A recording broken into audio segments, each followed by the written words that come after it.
The Lynette Brown Show. This be the Lynette Brown Show. She's always ready and on time. The Lynette Brown Show. When you got something that's on your mind. The Lynette Brown Show. Whatever you got going on, she knows the deal. The Lynette Brown Show. Well, we always keep it real.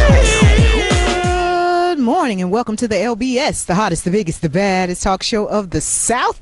Whew, I am the fiery diva, keeping the airwaves hot on your favorite station. Thank you guys for tuning in with me once again.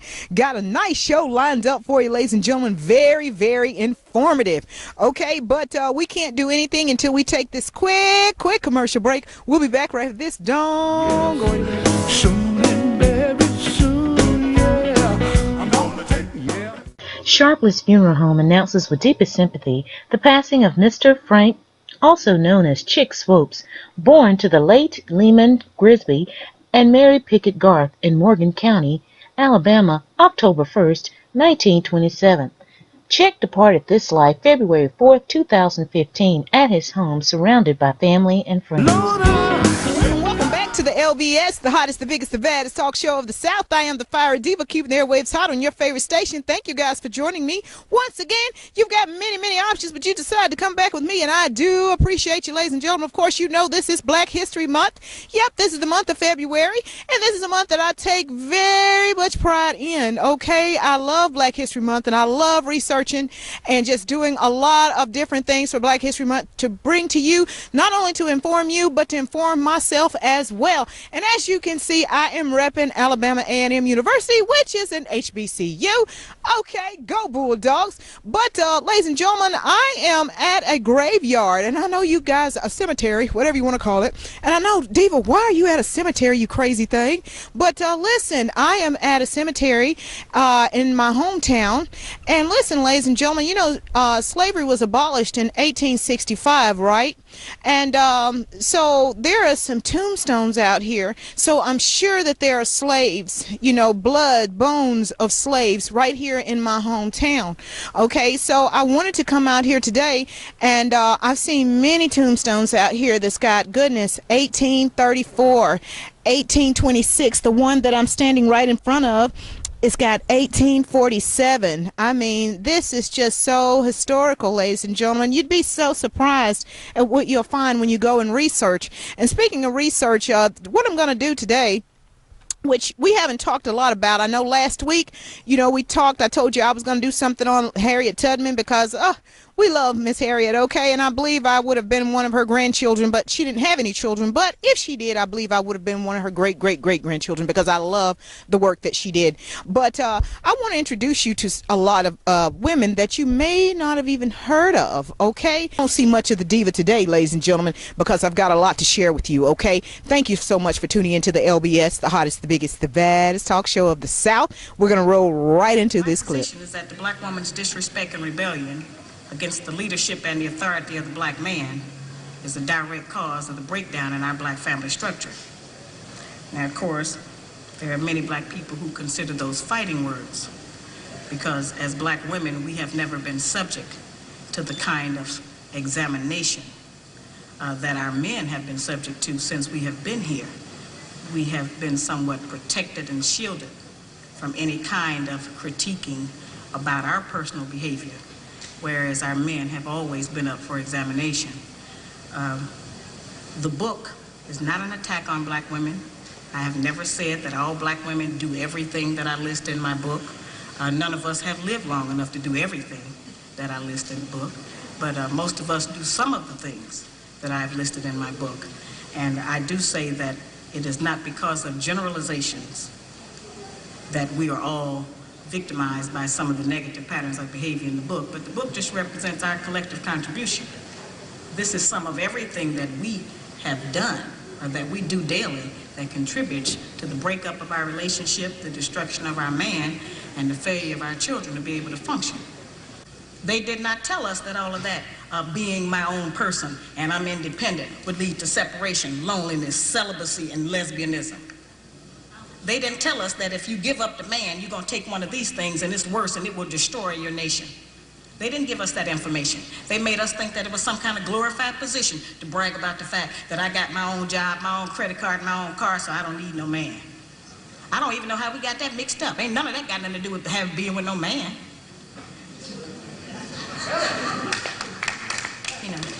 We have some serious relationship problems that nobody has been able to address us on because everybody wants to pretend that this is not going on.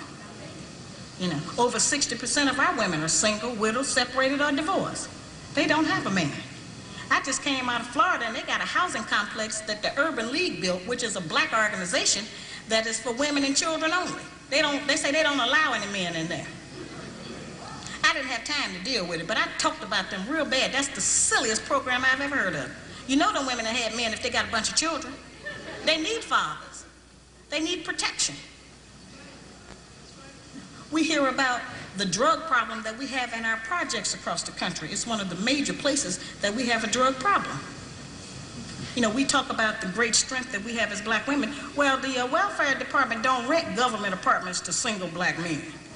Those apartments belong to black women who are allowing this to go on in their home. We have not looked at what part of the responsibility do we share. Yes, black men sell a lot of drugs, and a lot of us black women get the money from them drugs and buy some of these fancy clothes we wear. Drive around in some of these fancy cars. He is not doing these things alone and without support from us, whether they are good or bad. See, we have a lot of power. We are very strong women. I'm saying that we're using our strength in the wrong direction. We're using it to tear our man down, tear our nation down, instead of building it up. Having an education and a job does not necessarily mean you have a successful life. I keep telling black women that to raise a child, they say, well, I provided with food, clothing, and shelter. That's not raising a child, that's maintaining one. To raise a child, you need a parental coalition of a man and a woman. We have sons who, by not having a father in the home, they don't know how to respect women. They take on the black female emotionalism.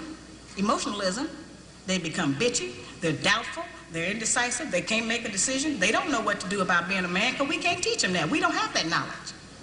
We have daughters who grow up in a home where they don't see any affection, where there's no man there. They go out into the world and try to mate. They don't have no idea how to be no woman to no man, how to function in a house with a man, because they haven't seen it. Most of our children, just like us, get all the information we have about how you be with a mate off television. It's the only medium that shows us anybody being together. Those rules have not worked for us. The white woman's liberation movement, we don't have anything to do with that. We have not been under the control of the black man for over 500 years, so what do we have to get liberated from them from?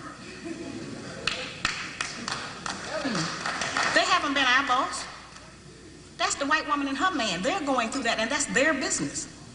We don't have any business being in that. They only introduced it to break down the civil rights movement.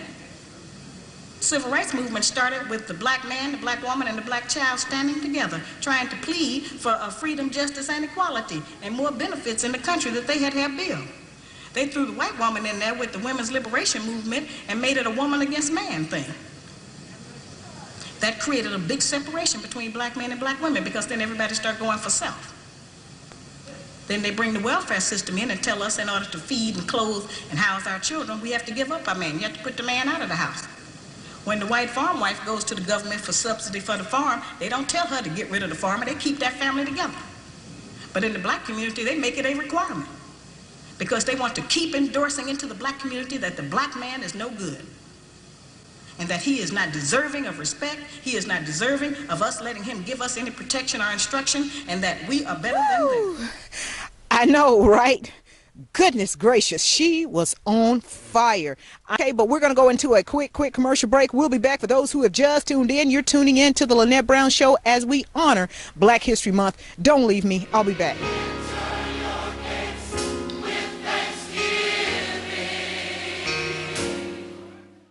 A celebration of life for Mr. Ross Malone, 60, formerly of Decatur, Alabama, was held Thursday, February 12, 2015, at Shallow Missionary Baptist Church.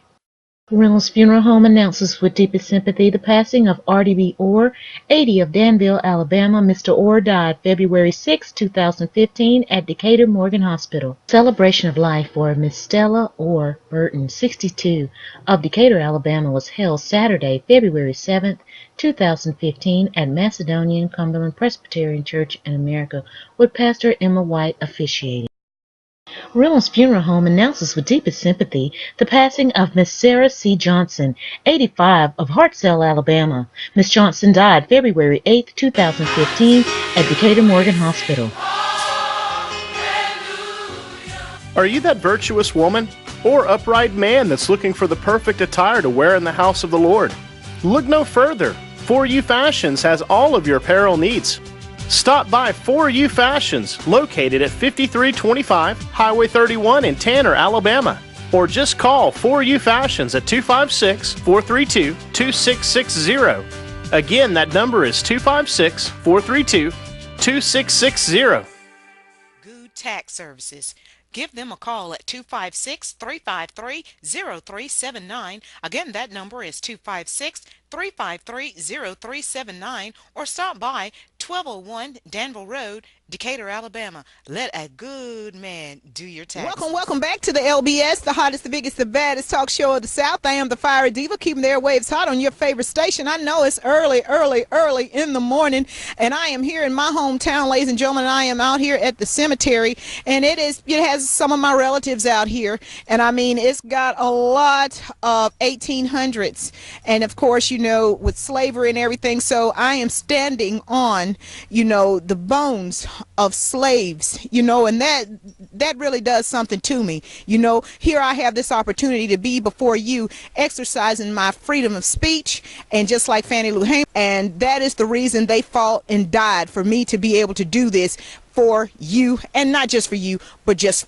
for me as well. Okay, but we've got another clip we've got to go into, ladies and gentlemen, and this right here is serious business. I mean, this is a serious clip. I mean, I didn't have a dry eye. I mean, at the end, I was just watching it and just bawling. You know, it was so painful. And you'll see still shots, okay? These are speeches. They're still shots, okay? So you won't see any video, but please listen to what she says, because she's addressing America. This is a black woman addressing America, okay? This is really deep. This is Black History for you, ladies and gentlemen, on the LBS, the hottest, the biggest, the baddest talk show of the South. It is right that I, a woman black, should speak of white womanhood. My husbands, my fathers, my brothers, my sons die for it, because of it, and their blood, chilled in electric chairs, stopped by hangman's noose, cooked by lynch mob's fire, spilled by white supremacists' mad desire to kill for profit, gives me that right.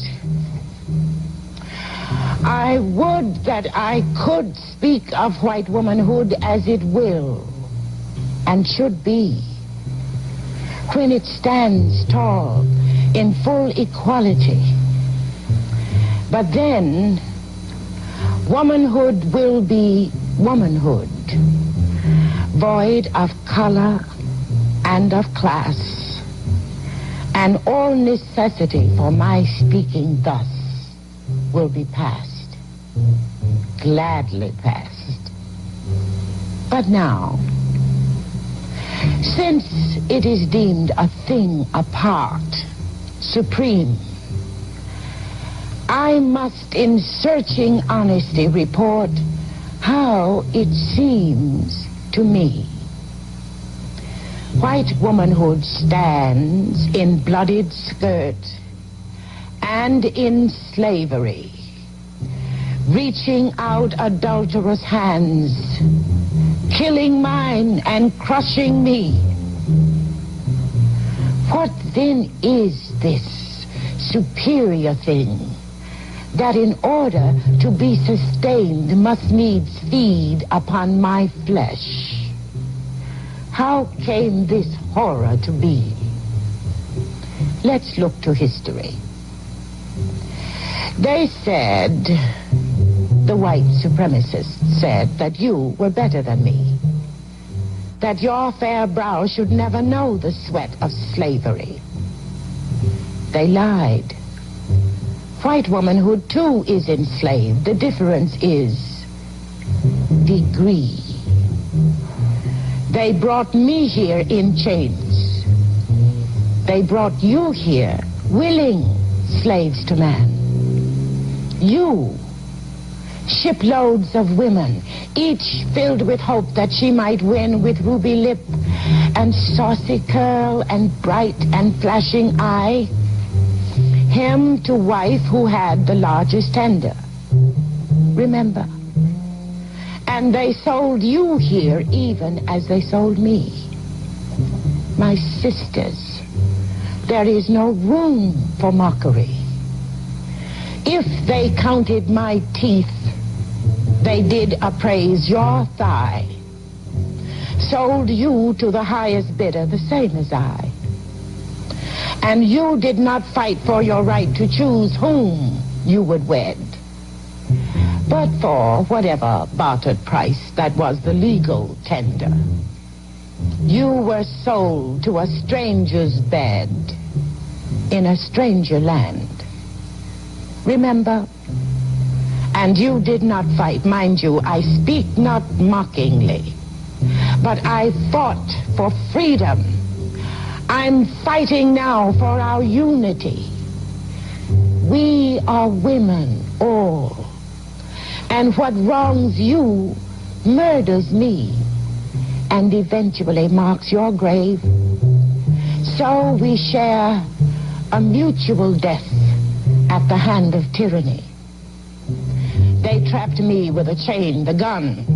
They trapped you with lying tongue. For lest you see that fault, that villainy, that robbed you of name, voice, and authority, that murderous greed that wasted you and me. He, the white supremacist, fixed your minds with poisonous thought. White skin is supreme. And therewith brought that monstrous change, exiling you to things. Changed all that nature had in you wrought of gentle usefulness. Abolishing your spring, tore out your heart, set your good apart from all that you could say, think, feel, know to be right. And you did not fight, but set your minds fast on my slavery, the better to endure your own. 'Tis true, my pearls were beads of sweat, wrung from weary body's pain. Instead of rings upon my hands, I wore swollen, bursting veins. My ornaments were the whiplash scar. My diamond, perhaps a tear. Instead of paint and powder, on my face I wore a solid mask of fear. To see my blood so spilled. And you, women, seeing, spoke no protest, but cuddled down in your pink slavery and thought somehow my wasted blood confirmed your superiority. Because your necklace was of gold, you did not notice that it throttled speech. Because diamond rings bedecked your hands, you did not regret their dictated idleness. Nor could you see the platinum bracelets which graced your wrists were chains, binding you fast to economic slavery. And though you claimed your husband's name, still could not command his fidelity. You bore him sons. I bore him sons. No, not willingly. He purchased you. He raped me. I fought. But you fought neither for yourselves nor me. Sat trapped in your superiority and spoke no reproach. Consoled your outrage with an added brooch. Oh God, how great is a woman's fear, who for a stone, a cold, cold stone, would not defend honor, love, nor dignity. You bore the shaming mockery of your marriage and heaped your hate on me, a woman too, a slave more so. And when your husband disowned his seed that was my son and sold him apart from me, you felt avenged. Understand, I was not your enemy in this. I was not the source of your distress. I was your friend. I fought, but you would not help me fight, thinking you helped only me. Your deceived eyes, seeing only my slavery, aided your own decay. Yes, they condemned me to death, and they condemned you to decay. Your heart whisked away, consumed in hate, used up in idleness, playing yet the lady's part, estranged to vanity. It is justice to you to say your fear equaled their tyranny. You were afraid to nurse your young, lest fallen breasts offend your master's sight, and he should flee to former loveliness. And so, you passed them, your children, on to me. Flesh that was your flesh, blood that was your blood, drank the sustenance of life from me. And as I gave suck, I knew I nursed my own child's enemy. I could have lied, told you your child was fed till it was dead of hunger, but I could not find the heart to kill orphaned innocence, for as it fed, it smiled and burped and gurgled with content. And as for color, knew no difference. Yes, in that first while, I kept your sons and daughters alive. But when they grew strong, in blood and bone that was of my milk, you taught them to hate me. You gave them the words mammy and nigger, so that strength that was of myself turned and spat upon me, despoiled my daughters, and killed my sons. You know I speak true, though this is not true for all of you. When I bestirred myself for freedom and brave Harriet led the way, some of you found heart played a part in aiding my escape. And when you made your push for freedom, my sons fought at your son's side. My husbands and brothers too fell in that battle where Crispus Attucks died. It is unfortunate that you acted not in the way of justice, but to preserve the Union. And of course, for dear, sweet pity's sake. Else how came it to be as it is with me today? You hated slavery, yet abhorred equality. I would that the poor among you could have seen through the scheme and joined hands with me, then we, being the majority, could long ago have rescued our wasted lives. But no, the rich, becoming richer, could be content, while yet the poor had only the pretense, and so through murderous brutality to convince themselves that what was false was true. And so with Ku Klux Klan and fiery cross and blooded appetites set about to prove that what is right, forgetting their poverty. Thus the racist used your skins to perpetuate your slavery. And woe to me, woe to the boy Emmett Till, and woe to you.